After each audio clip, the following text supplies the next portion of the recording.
Première réunion virtuelle du G7 à Londres, une réunion à laquelle participe Joe Biden un mois après son arrivée au pouvoir. Les dirigeants des 7 pays les plus riches doivent évoquer principalement la pandémie et surtout le partage des vaccins. Plusieurs chefs d'État, dont le président Emmanuel Macron, avaient déclaré que le vaccin devait être un bien public mondial. Dans un entretien au Financial Times, il a proposé que les pays riches transfèrent de 3 à 5% de leurs doses à l'Afrique. On retrouve Pauline Londex, cofondatrice de l'Observatoire de la transparence dans les politiques du médicament. Bonjour. Alors qu'il existe une compétition entre les pays occidentaux pour l'achat des vaccins contre le Covid, quel est le but de cette réunion et quelles mesures peuvent être prises ? Alors le but de la réunion, on ne la connaît pas forcément, en tout cas on connaît l'objectif affiché qui est de réfléchir à comment accélérer la vaccination ou l'accès aux vaccins à travers le monde. Mais les annonces d'Emmanuel Macron de mettre à disposition 3 à 5% des doses pour les pays les plus pauvres est extrêmement inquiétante. 3 à 5% des doses pour la majorité de la population mondiale, c'est un scandale, c'est une faute éthique et morale majeure. Pourquoi ? Ce n'est pas suffisant ? Parce qu'on est dans une pandémie, on est dans une pandémie mondiale à laquelle on a besoin en fait d'une réponse mondiale à cette pandémie. Ce qu'on voit aujourd'hui, c'est que presque un an après le début de la recherche vaccinale sur les technologies Covid, donc sur les vaccins du Covid. On a eu le président Emmanuel Macron en mai 2020 qui s'est exprimé, qui a dit qu'il fallait absolument faire des vaccins contre le Covid des biens publics mondiaux. Donc ce sont de très belles paroles et en effet le droit à la santé doit être un droit humain fondamental et donc on peut absolument trouver ces paroles très importantes. Le problème c'est que depuis on a vu que des pays comme la France bloquent à l'Organisation mondiale du commerce les propositions des pays du Sud et notamment une proposition qui a été faite par l'Inde et l'Afrique du Sud en octobre dernier, donc c'est déjà il y a presque 6 mois, de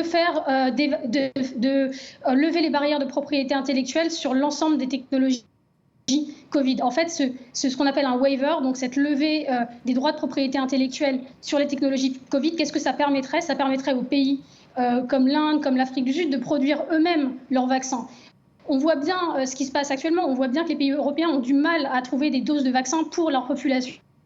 Le problème, c'est qu'on a besoin d'étendre la production de ces vaccins. Ce n'est pas en bloquant ces propositions à l'Organisation mondiale du commerce et en faire de la donation de 3% de vaccins aux pays, à la majorité de la population mondiale, que malheureusement, on pourra juguler cette pandémie. Comment se fait-il que l'OMC n'arrive pas justement à imposer un certain nombre de règles à l'industrie pharmaceutique lorsqu'il s'agit de la survie de l'humanité ? Alors, ce qu'il faut bien comprendre, c'est que l'OMC, donc c'est le droit de propriété intellectuelle standardisé qui s'étend aux États membres de l'Organisation mondiale du commerce. Les pays comme la France en font partie, des pays comme l'Afrique du Sud, etc., l'Inde en font partie. Il existe un certain nombre de règles. Il existe, il faut savoir, des exceptions à la propriété intellectuelle, des exceptions aux brevets. Les licences d'office en font partie.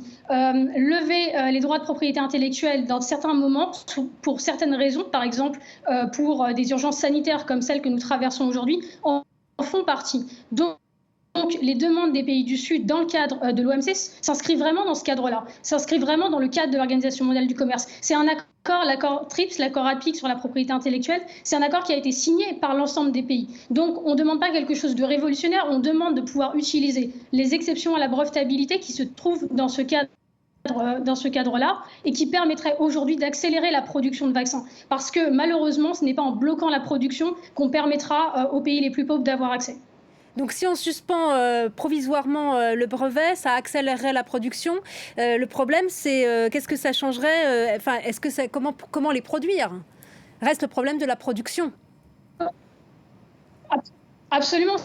C'est pour ça que l'Inde et l'Afrique du Sud ont déposé cette proposition en octobre dernier. Donc on voit bien qu'un certain nombre de mois ont passé, un certain nombre de mois pendant lesquels un transfert de technologie, un transfert de savoir-faire de production de ces vaccins aurait été possible. Par ailleurs, ces pays sont en mesure de produire des vaccins, sont en mesure de produire des produits pharmaceutiques. Donc pendant cette période, on aurait pu mettre nos forces en commun, c'est-à-dire qu'il faut quand même rappeler que ces vaccins sont produits avec beaucoup d'argent public, 1 milliard de dollars pour le vaccin Pfizer Moderna aux États-Unis. Donc c'est de l'argent public qui a été investi là-dessus.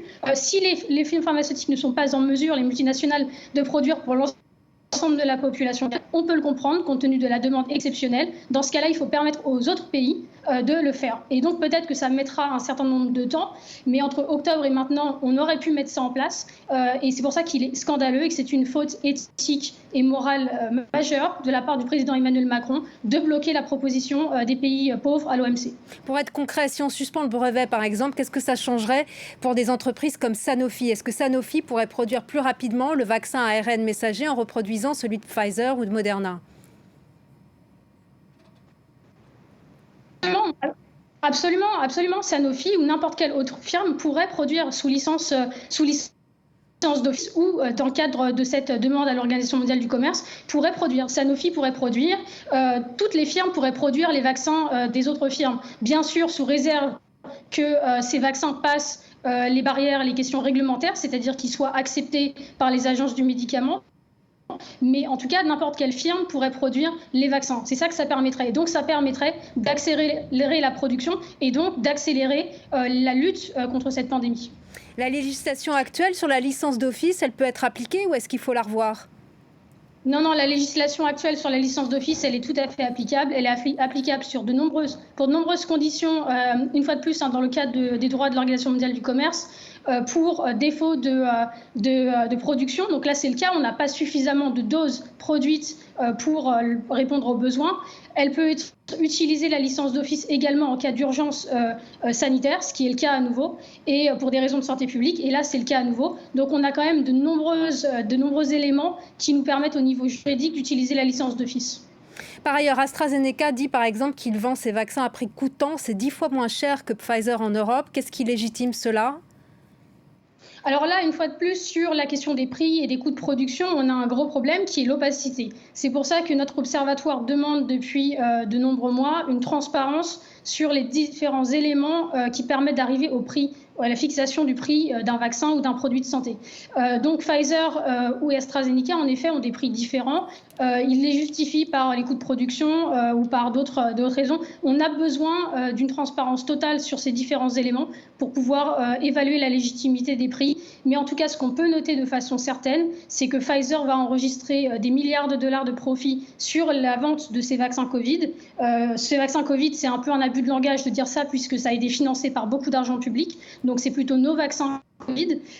Donc ça pose quand même question que certains s'enrichissent dans une période aussi dramatique. Mais les laboratoires, ils disent qu'ils font payer beaucoup plus les pays riches que les pays pauvres. Est-ce par ailleurs leur rôle de définir la politique de santé équitable? Alors ça, c'est un argument qu'on entend souvent de la part des laboratoires pharmaceutiques. Dans la réalité, quand on observe vraiment ce qui se passe, on sait que c'est faux. C'est-à-dire qu'il n'y a aucune corrélation entre la capacité à payer d'un pays et le prix de mise sur le marché dans ce pays. Pourquoi? Parce qu'on se rend compte, quand on étudie les choses clairement, que les pays les plus pauvres, les pays les plus petits, avec le moins de poids politique, payent souvent plus cher que des pays voisins qui, au niveau du classement de la Banque mondiale, sont des pays supérieurs, aux revenus supérieurs. Donc, les firmes pharmaceutiques négocient. C'est vraiment le prix qu'on négocie, le prix que les pays négocient n'a rien à voir avec quelque chose de juste. C'est simplement un pouvoir de négociation, c'est simplement un rapport de force. Donc, ce qu'on voit bien, c'est que malheureusement, les prix dans les pays du Nord ne seraient pas justifiés au nom de prix différenciés intéressants pour les pays du Sud, puisque là, on se rend compte qu'il n'y a pas de vaccins suffisants, en nombre suffisant pour les pays en développement. Merci beaucoup, Pauline Londex, d'avoir été avec nous et merci pour votre décryptage de la situation. Merci à vous.